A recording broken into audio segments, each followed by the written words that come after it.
Howdy folks, so it's finally here. It's finally here. We actually have a Labour government. It feels so weird, so bizarre. We know it's been coming for months, even years really. And now it's finally here. It just feels very, very surreal. Even earlier when I watched Keir Starmer do his speech outside number 10, just seeing him at the podium making a speech with number 10 behind him, it just felt so odd.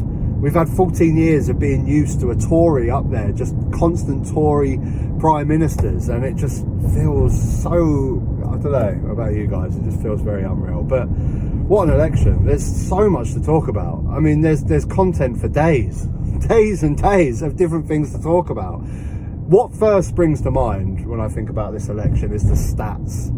There's so many stats to get into. You got the voter turnout, which was very low, wasn't it? 40% of the country didn't bother turning up. And then you've got the vote shares and the seats. So 34% of the vote share Labour got, with a massive majority, even bigger than Boris Johnson, over 400 seats, with 34% of the vote share. Less than Jeremy Corbyn in 2019, not even in 2017, which was his better performance. But less than Jeremy Corbyn in 2019 when Labour got absolutely hammered. More people voted for Labour in 2000. That's just the weirdest thing about this electoral system and our elections. The fact that in 2019 Labour got more votes, but they had a crushing defeat. And now here, I'm not going to go through that, Amber. Now they've got a massive majority, over 400 seats, and less people voted for them. It's just so bizarre, and this has got to be a talking point. It's got to be a massive talking point. Now obviously I was super stoked to see the Greens get 4 seats.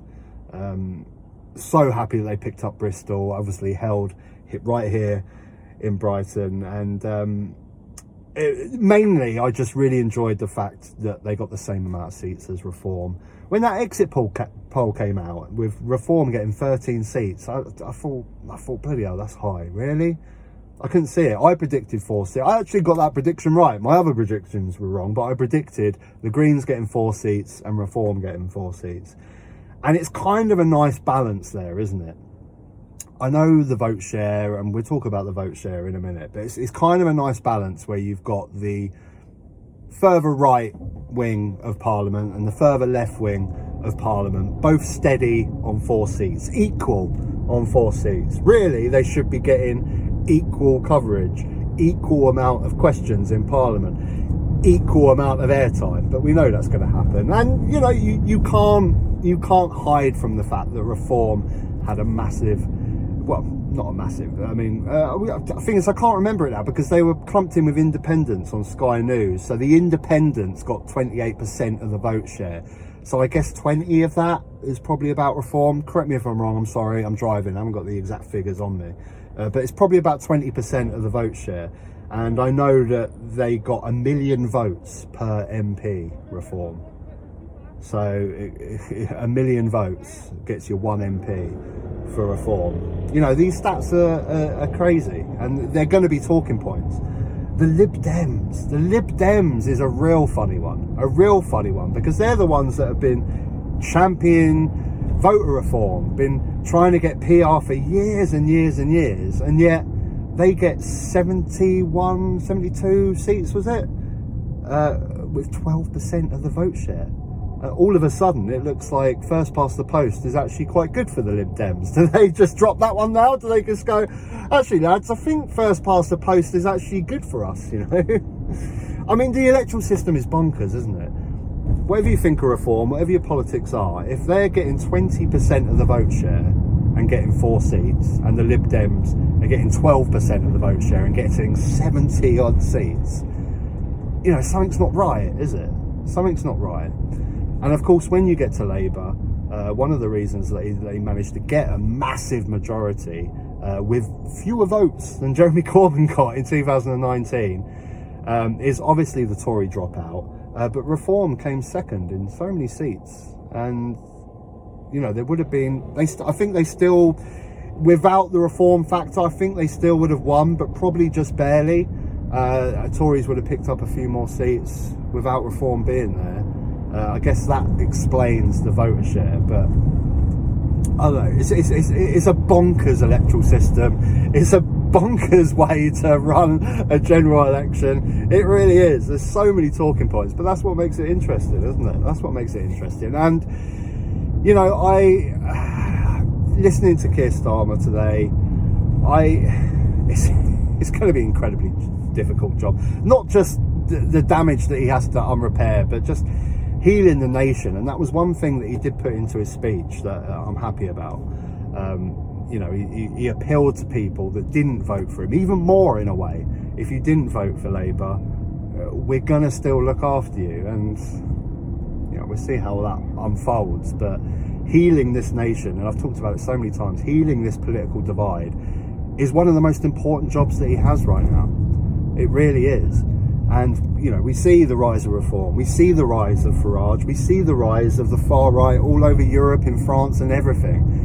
It was quite interesting on Channel 4 last night. They interviewed Jeremy Corbyn, and Alistair Campbell actually asked him this question: how do you fight the far right? How do you fight Nigel Farage? And Jeremy Corbyn's answer was, fight them vigilantly and call them out on their racism, on their bigotry, everywhere you find it. And, you know, I can have some sympathy for that argument. I know a lot of people share that argument, but I don't actually. I just think the way that you fight the far right, the way that you fight Nigel Farage, is just make life better for people.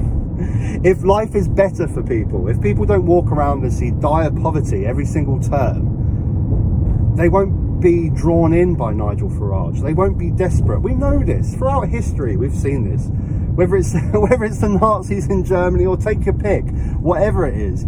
Immigration in Australia in the 70s, you know, whenever times are bad, if you've got a worldwide depression, the markets, the credit crunch, whatever it is, people need something to blame for their problems. And immigrants and people that aren't like themselves are always first on the list. The way you fight Farage, the way you fight the far right, is just by making life better for people. Just make life better for people, Keir Starmer. That's all you need to do. Anyway, folks, I'll be doing various videos on various different topics. There's so many to talk about, but I just wanted to give my first opinions. And yeah, it's a very strange feeling right now. I've kind of got Boxing Day vibes at the moment, where it's kind of a bit surreal. I'm a bit disorientated because I stayed up to watch the exit polls. Now I went for about a 4-hour sleep, and I got up about 3-4 o'clock to see the good results coming in. Your Rees Mogg, your Liz Truss, your Penny Mordaunt, all these good ones. So I'm a bit tired, I'm a bit disorientated, and yeah, more videos will come. But yeah, I've definitely got Boxing Day vibes today for sure. It's a bit strange. But anyway, till next time, guys. If you like the video, click a like. If you haven't subscribed, you can subscribe up top. Be another video, you can check that out as well. Till next time, I'll let this guy out. Come on, mate. Yep. Go. Yeah, there we go. Till next time, take care. Discriminating against Jews entering the legal profession, so Jews training to become lawyers. Well, there would be, wouldn't there? Because in the previous episode, we talked about how the Nazis cast the legal system in Germany as being Jewish. Yeah. So if they're going to, as they see it, purge Germany of this Jewish inheritance, you can't have Jews in the legal system. Exactly. And ditto with medicine. So Jewish doctors are excluded from treating non-Jewish patients under the national insurance kind of healthcare scheme. Come on. And then the other thing, we'll talk about this later as well, even at this point there are quotas placed on the number of Jewish school children in schools. So Jews are slowly beginning to be pushed out of the school system. And this is framed Pick as a clearing side. space, as easing overcrowding. And again, it's a bit like the measures that are introduced to keep girls out of grammar school. Right, yeah. You know, Pick a legal side. sense in which Yeah. women relative to men Pick a side. Pick a side. the role of non-Aryans to Aryan. On which topic, Dominic? Yes. It's non-Aryans, isn't it? And the definition of a Jew is not racially based. It's based on, at this point, whether you were practicing it. Well, we'll come to this when we come to the new